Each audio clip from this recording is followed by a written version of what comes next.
played Cuphead for the first time about 2 years ago, and I bet you can't guess which boss made me quit.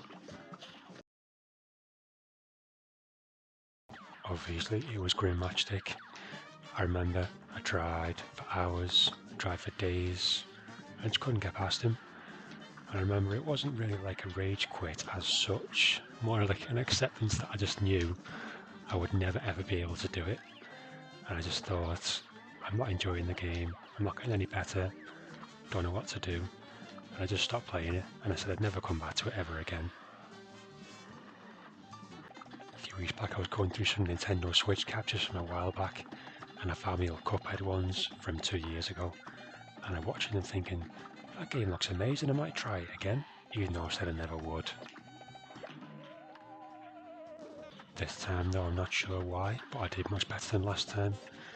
I beat Grim Matchstick, I found that I was really enjoying the game, started getting through the bosses. After beating the old nemesis Grim Matchstick, of course, I thought, I can do anything now.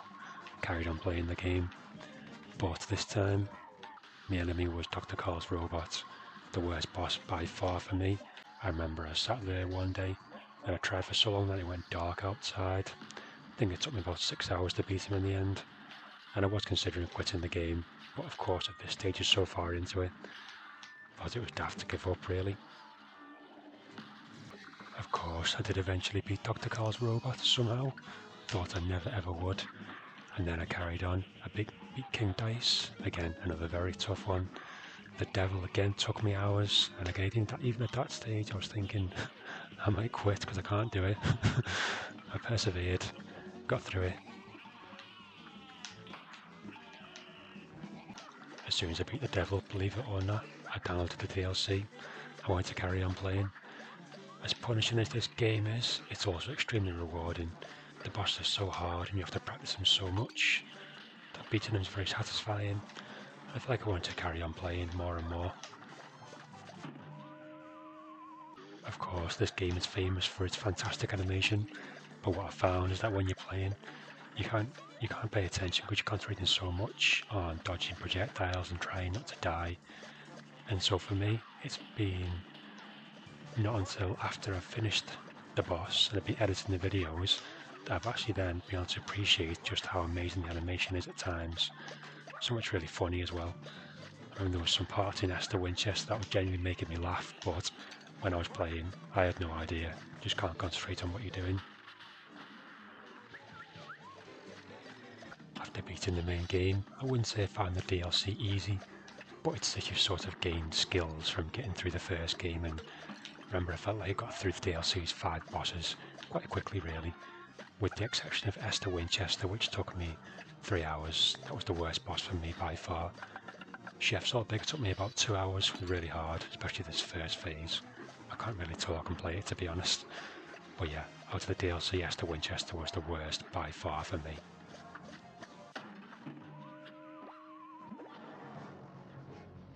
I also beat the King's Leap, everyone, including the Gauntlet, really grueling, long endurance challenge, the parry challenges.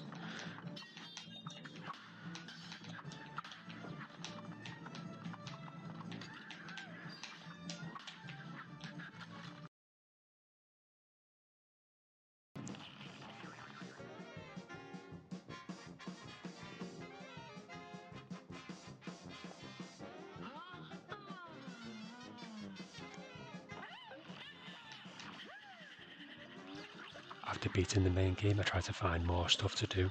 I've beaten 4 of the game's secret bosses, including Horace Radish, done a Sally Stage Play secret phase, then Jimmy the Great did that one as well. They are harder than the normal boss as well, especially the Jimmy one, and the Root Pack. This one's quite a bit harder, but not crazy.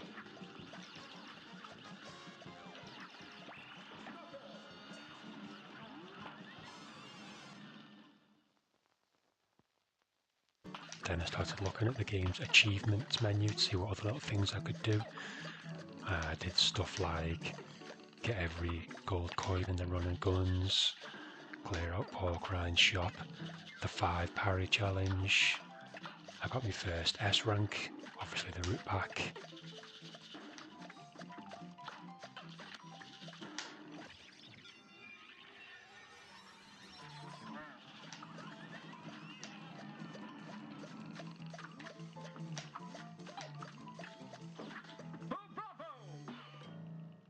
At this point I was enjoying the game so much that you might think with it being as hard as it is you can never actually enjoy it. But it's not a chore, and it became so enjoyable I wanted to carry on playing, and I thought I might be able to S rank or at least A rank the bosses and work through those. So I started working on the Inkwell Isle 1 S rank or A rank. I did manage to A rank all of the Inkwell Isle 1 bosses. I managed to S rank 2 as well. Of course, the route back in Cuphead Grand. But at that point I realised how much of a grind it was to even complete the game on Expert, never mind S rank. And although I thought I wanted to do it, I think now I just realised that it would get to the point that it's not fun, and I think I'm done with the game here. There's my old abandoned file there where I couldn't beat Grim Matchstick 2 years ago. This time I got to 178% from beating the main game, beating the DLC, and the side quest that I just mentioned as well. I've played the game for nearly 70 hours in total according to my Switch stats. It's been great, and similarly to last time, it's definitely not a rage quit, more that I just done what I wanted to do, completed the main game, didn't expect to buy the DLC, but I did, beaten that as well, done a fair few side quests. I think I've had my fill really. You might think this game is too hard, but it's simply about perseverance. That's it. Thanks for watching. See ya.